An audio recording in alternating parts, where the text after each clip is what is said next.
In the name of Almighty, the most merciful, the most beneficent.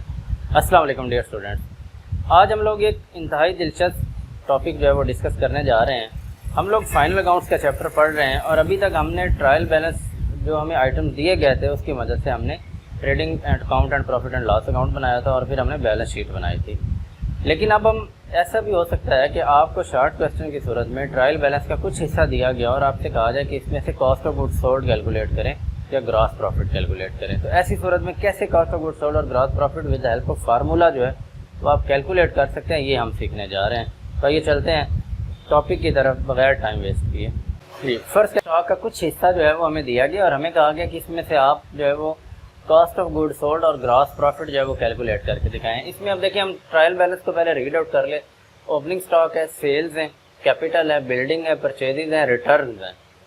बताया नहीं कौन सी return है। जर्नल एक्सपेंसेस हैं, वेजेज हैं, कैरेज इनवर्ड है, कैरेज आउटवर्ड है। क्वेश्चन को सॉल्व करते हुए जब आप लोग पहले ट्रायल बैलेंस रीड आउट कर रहे हो तो अपने लिए आसान तरीका ये होता है कि आप हर आइटम के सामने कुछ लिख लें कि ये क्या होता है, ये ट्रेडिंग अकाउंट में जाएगा, ये प्रॉफिट एंड लॉस में जाएगा या ये बैलेंस शीट में जाएगा। लेकिन चूँकि हम लोग यहाँ trading account, profit and loss account या बैलेंस शीट नहीं बना रहे तो इसलिए यहाँ नाम ही लिखे तो काम चल जाएगा। क्यों? क्योंकि हमने फार्मूला लिखना है, फार्मूला के अंदर यहाँ से वैल्यूज पुट करनी है। तो कॉस्ट ऑफ गुड्स सोल्ड निकालने के लिए हमने एक फार्मूला पढ़ा था, जल्दी से ज़रा याद करें क्या फार्मूला था। Cost of goods sold is equal to opening stock plus net purchases plus direct expenses minus closing stock. ठीक है जी। ओपनिंग स्टॉक में नेट परचेजेस जमा होंगी। नेट परचेजेस कैसे निकाली जाती है? परचेज में से परचेज रिटर्न माइनस करके। डायरेक्ट एक्सपेंसेस जमा होंगे और क्लोजिंग स्टॉक को माइनस कर दिया जाएगा। अब ज़रा यहाँ पर वैल्यूज पुट करते हैं। ओपनिंग स्टॉक क्वेश्चन में कितना दिया गया है? ओपनिंग स्टॉक है 10,000। नेट परचेजेस कैसे निकाली जाती हैं? परचेजेस में से परचेज रिटर्न को माइनस किया जाएगा। अच्छा, परचेजेस तो पता है हमें कि ये दी गई हैं 80,000 की। रिटर्न का नहीं बताया गया कि परचेज रिटर्न है या सेल रिटर्न है, लेकिन यहाँ वैल्यू तो दोनों तरफ दी हुई है। इसका मतलब है कि इनमें से कोई एक परचेज रिटर्न है और कोई एक सेल रिटर्न है। तो अब कौन सी परचेज रिटर्न है और कौन सी सेल रिटर्न है ये देखने के लिए आपको सिंपली बड़ा आसान सा काम है। अब ये देखें परचेजेस किस कॉलम में लिखी हुई हैं? डेबिट के कॉलम में लिखी हुई हैं। तो परचेज रिटर्न कहाँ लिखी होंगी? इसके अपोजिट काम क्रेडिट वाले कॉलम में लिखी होंगी। इसी तरीके से अगर आप सेल्स देखें तो कहाँ लिखी हुई है? क्रेडिट वाले कॉलम में लिखी हुई है। तो सेल्स रिटर्न ऑटोमेटिकली कहाँ पर होंगी? उसके अपोजिट डेबिट वाले कॉलम में होंगी। तो गॉट इट, आपको पॉइंट समझ आ गया कि रिटर्न खाली लिखा हो तो हमने ये देखना है कि वो डेबिट में है या क्रेडिट में। अगर वो क्रेडिट में है तो वो परचेज रिटर्न है, अगर डेबिट में है तो वो सेल रिटर्न है। तो यहाँ पर परचेजेज 80,000 की थी और रिटर्न जो है वो 5,000 की है, तो यहाँ से माइनस 5,000 कर देते हैं। उसके बाद डायरेक्ट एक्सपेंसेस। अब देखिए डायरेक्ट एक्सपेंसेस हमें यहाँ पर एक्सपेंसेस जो दिए गए वो ये हैं। जर्नल एक्सपेंसेस हमारे डायरेक्ट एक्सपेंसेस नहीं होते, ये इनडायरेक्ट एक्सपेंस है, ये प्रॉफिट एंड लॉस में होता है, यहाँ पर इसका कोई काम नहीं है। वेजेस डायरेक्ट एक्सपेंस है। कैरिज इनवर्ड और कैरिज आउटवर्ड। इनवर्ड होता है परचेज करके कोई चीज़ ला रहे थे, यानी ये परचेजेस से रिलेटेड एक्सपेंस है, तो ये डायरेक्ट एक्सपेंस है।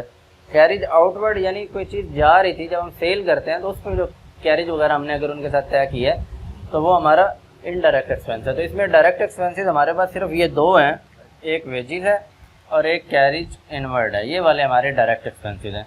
तो इन दोनों को यहाँ जमा कर देंगे। डायरेक्ट एक्सपेंसेस हमारे पास बनेंगे 4,000 plus 1,000 minus closing stock. Closing stock हमें अलग से दिया गया 15,000, तो हम यहाँ पर क्लोजिंग स्टॉक 15,000 लिख लेंगे। ठीक है जी। अब हम इसको करते हैं कि ये 10,000 प्लस 80,000 में से 5,000 जो है वो निकल जाएँ तो बाकी 75,000 रह जाएंगे और 4 और 1 मिल के 5,000 माइनस 15,000। अब इनको पहले प्लस कर लेते हैं। ये 85 प्लस 5 95 बन गया। 95,000 में से 15,000 अगर हम माइनस कर दें तो जो हमारे पास बाकी बचेगा वो बनेगा 80,000। तो कॉस्ट ऑफ गुड्स सोल्ड जो है वो हमारे पास कितनी आ गई? 80,000 आ गई। अगर इसी क्वेश्चन में हमें कहे कि ग्रॉस प्रॉफिट भी कैलकुलेट करें तो ग्रॉस प्रॉफिट कैसे कैलकुलेट करेंगे?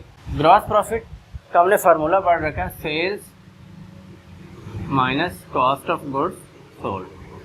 सेल्स जो है ये कौन सी ली जाएंगी? नेट सेल्स ली जाएंगी। नेट सेल्स कैसे कैलकुलेट करते होते हैं? सेल में से सेल रिटर्न को माइनस करने के बाद जो होती हैं। सेल्स हमारे पास हैं 1,00,000 की और सेल रिटर्न जो है वो है 2,000 की।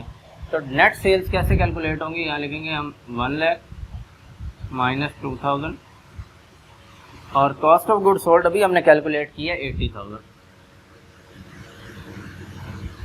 1,00,000 में से 2,000 चले जाएं तो बाकी 98,000 बचेंगे और इसमें से 80,000 अगर हम माइनस कर दें तो जो बाकी बचेंगे वो 18,000। तो यहाँ ग्रॉस प्रॉफिट जो है वो कितना आया, 18,000 आया।